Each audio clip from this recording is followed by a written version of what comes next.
अस्सलाम वालेकुम। ਇਹ ਵੀਡੀਓ ਵੇਖੋ ਜਿਹਦੇ ਵਿੱਚ ਇਸ ਮੁਲਕ ਦੀ ਕੌਮ ਦੀ ਮਾਂ ਭੈਣ ਬੇਟੀ ਉਹ ਜ਼ਲੀਲ ਹੋ ਰਹੀ ਹੈ, ਧੱਕੇ ਖਾ ਰਹੀ ਹੈ, ਵਿਚਾਰੀ ਲੱਤਾਂ ਬਾਹਾਂ ਤੜਵਾ ਰਹੀ ਹੈ। ਸਾਡੇ ਪਿੰਡ ਦੀ ਇੱਕ ਮਾਈ ਉਹ ਆਪਦਾ ਮੋਢਾ ਔਰ ਜਨਾਬ ਆਪਦੀ ਬਾਂਹ ਤੜਵਾ ਕੇ ਆਈ। ਪਿਛਲੇ ਦਿਨੋਂ ਇੱਕ ਸਾਡੇ ਨਾਲ ਵਾਲੇ ਪਿੰਡ ਦੀ ਮਾਈ ਜਿਹੜੀ ਆ ਉਹ ਜ਼ੈਫੁਲ ਉਮਰ ਉਹ ਉੱਥੇ ਥੱਲੇ ਆ ਕੇ ਮਰ ਗਈ ਵਿਚਾਰੀ। ਤੇ ਇੱਧਰ ਕਿਸੇ ਦਾ ਧਿਆਨ ਹੀ ਨਹੀਂ ਜਾ ਰਿਹਾ।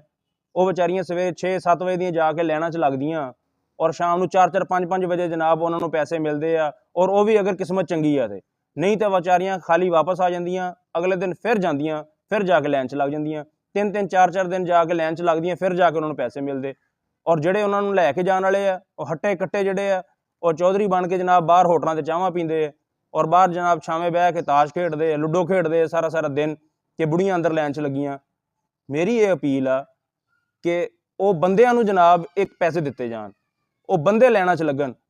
ਇਹ ਮਾਵਾਂ ਭੈਣਾਂ ਇਹ ਜਿਹੜੀਆਂ ਆਪਦੇ ਘਰ ਰਹਿਣ, ਆਪਦੇ ਘਰ ਵਾਲੀਆਂ ਜ਼ਿੰਮੇਦਾਰੀਆਂ ਇਹਨਾਂ ਕੋਲ ਪੂਰੀਆਂ ਹੋ ਜਾਣ, ਉਹ ਹੀ ਬੜੀਆਂ। ਇਹ ਵਿਚਾਰੀਆਂ ਉਹੀ ਪੂਰੀਆਂ ਕਰਦੀਆਂ ਕਰਦੀਆਂ ਸਾਰੀ ਉਮਰ ਮਰ ਜਾਂਦੀਆਂ। ਤੇ ਇਹਨਾਂ ਦੇ ਉੱਤੇ ਨਵੀਂ ਜ਼ਿੰਮੇਦਾਰੀ ਇਹ ਵੀ ਪਾ ਦਿੱਤੀ ਕਿ ਬੇਨਜ਼ੀਰ ਅਹਿਸਾਸ ਪ੍ਰੋਗਰਾਮ ਦੇ ਪੈਸੇ ਵੀ ਤੁਸੀਂ ਜਾ ਕੇ ਲੈਣੇ ਉੱਥੇ।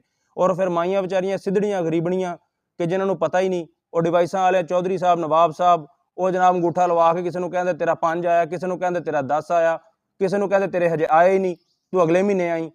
ਉਹ ਪੂਰੇ ਦੇ ਪੂਰੇ ਆਪ ਖਾ ਜਾਂਦੇ, ਕਿਸੇ ਦੇ 10 ਖਾ ਗਏ, ਕਿਸੇ ਦੇ 15 ਖਾ ਗਏ। ਹਰ ਤਹਿਸੀਲ ਹਰ ਜ਼ਿਲ੍ਹੇ ਦੇ ਵਿੱਚ ਹਰ ਡਿਵਾਈਸ ਵਾਲਾ 30-35 ਲੱਖ ਦਾ ਜਨਾਬ ਉਹ ਖਾ ਕੇ ਗਪਲਾ ਕਰਕੇ ਤੁਰੇ ਫਿਰਦੇ ਆ। ਕੇਸ ਵੀ ਉਹਨਾਂ ਦੇ ਉੱਤੇ ਦਰਜ ਆ, ਲੇਕਿਨ ਕੋਈ ਪੁੱਛਣ ਵਾਲਾ ਹੀ ਨਹੀਂ। ਉਹ ਵਿਚਾਰੀਆਂ ਮਾਈਆਂ ਜਦੋਂ ਉਹਨਾਂ ਨੂੰ ਪਤਾ ਹੀ ਨਹੀਂ ਨਾ ਮੋਬਾਇਲ ਦਾ, ਉਹ ਘਰੇ ਆਉਂਦੀਆਂ ਵੇਖਦੀਆਂ ਤੇ ਮੈਸੇਜ ਆਇਆ ਹੁੰਦਾ ਕਿ ਤੁਹਾਡਾ 30,000 ਆ ਗਿਆ ਜਨਾਬ, ਉਹ ਡਿਵਾਈਸ ਵਾਲਾ ਕਢਾ ਖਾ ਗਿਆ, ਡਿਵਾਈਸ ਵਾਲੇ ਨੇ ਕਹਿਤਾ ਤੁਹਾਡੇ ਹਜੇ ਆਏ ਹੀ ਨਹੀਂ। ਇਹ ਵਿਚਾਰੀਆਂ ਹਰ ਰੋਜ਼ ਐਵੇਂ ਹੀ ਜਨਾਬ ਲੱਤਾਂ ਬਾਹਾਂ ਤੜਵਾਉਂਦੀਆਂ ਆਪਦੀਆਂ। ਤੇ ਮੇਰੀ ਅਪੀਲ ਆ ਕਿ ਇਹ ਜਾਂ ਤੇ ਇਹਨਾਂ ਦਾ ਕੋਈ ਨਿਜ਼ਾਮ ਐਸਾ ਬਿਹਤਰ ਕੀਤਾ ਜਾਵੇ ਕਿ ਇਹਨਾਂ ਨੂੰ ਘਰ ਬੈਠੇ ਇਮਦਾਦ ਮਿਲੇ ਅਗਰ ਦੇਣੀ ਹੈ ਤੇ, ਨਹੀਂ ਤਾਂ ਇਹਨਾਂ ਨੂੰ ਵੈਸੇ ਬੰਦ ਕਰਕੇ ਕਿਤੇ ਨੌਕਰੀਆਂ ਤੇ ਲਵਾ ਦਿਓ ਬੰਦਿਆਂ ਨੂੰ, ਉਹ ਸਭ ਤੋਂ ਬਿਹਤਰ ਆ। ਅਗਰ ਇਮਦਾਦ ਦੇਣੀ ਆ, ਅਸੀਂ ਨਹੀਂ ਕਹਿੰਦੇ ਕਿ ਇਮਦਾਦ ਮਾੜੀ ਚੀਜ਼ ਆ, ਦਵੋ ਕਰੋ, ਗਰੀਬਾਂ ਦਾ ਭਲਾ ਹੋਵੇ, ਮਿਲਣਾ ਵੀ ਚਾਹੀਦਾ ਜਿਹੜੇ ਹਾਲਾਤ ਜਾ ਰਹੇ, ਲੇਕਿਨ ਉਹਨਾਂ ਦੇ ਵਿੱਚ ਕੋਈ ਬਿਹਤਰੀ ਲਿਆਈ ਜਾਵੇ। ਇਹਨਾਂ ਜਦੀਦ ਦੌਰ ਦੇ ਵਿੱਚ ਵੀ ਉਹ ਧੱਕੇ ਖਾ ਰਹੀਆਂ ਵਿਚਾਰੀਆਂ, ਉਹ ਜ਼ਲੀਲ ਹੋ ਰਹੀਆਂ, ਲੱਤਾਂ ਬਾਹਾਂ ਰੋਜ਼ਾਨਾ ਤੜਵਾ ਰਹੀਆਂ ਆਪਣੀਆਂ। ਤੇ ਜਾਂ ਤਾਂ ਇਹਦਾ ਨਿਜ਼ਾਮ ਕੋਈ ਬਿਹਤਰ ਬਣਾਇਆ ਜਾਵੇ ਜਾਂ ਉਹਨਾਂ ਬੰਦਿਆਂ ਨੂੰ ਜਨਾਬ ਉਹ ਲਾਈਨ 'ਚ ਲੱਗਣ ਤੇ ਉਹਨਾਂ ਨੂੰ ਲਾਇਆ ਜਾਵੇ, ਤਾਂ ਕਿ ਉਹ ਬੰਦੇ ਜਾ ਕੇ ਜਿਹੜੇ ਚੌਧਰੀ ਜਿਨ੍ਹਾਂ ਦੀ ਜ਼ਿੰਮੇਦਾਰੀ ਹੈ ਘਰ ਚਲਾਉਣਾ, ਉਹ ਉੱਥੇ ਬਾਹਰ ਬਹਿ ਕੇ ਤਾਸ਼ ਜੋ ਖੇਡਦੇ ਆ ਉਹਨਾਂ ਨੂੰ ਲਾਈਨ 'ਚ ਲਾਇਆ ਜਾਵੇ, ਉਹ ਆਪਦੇ ਪੈਸੇ ਕਢਵਾ ਕੇ ਲਿਆਉਣ।